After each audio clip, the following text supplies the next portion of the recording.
So yan po ang buod ng kanilang affidavit.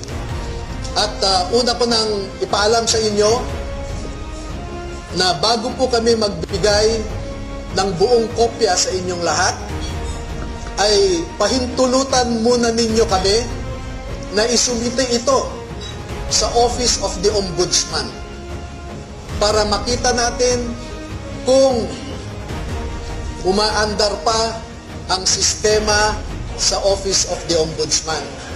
Dahil isa ang ngayong ombudsman natin na binanggit dito sa affidavit.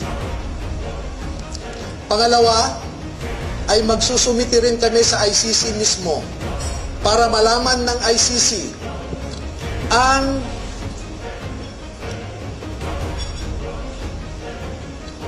so that ICC will know how the ICC investigators conducted themselves in the Philippines.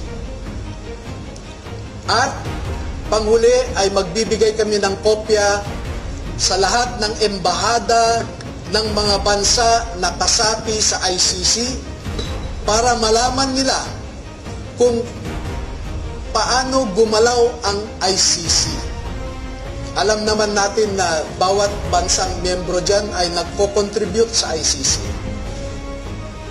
Pero katulad ng kino-contribute nila, ang mga litrato na naipakita ko sa inyo ay makikita ninyo kung saan pumupunta ang ating mga buwis.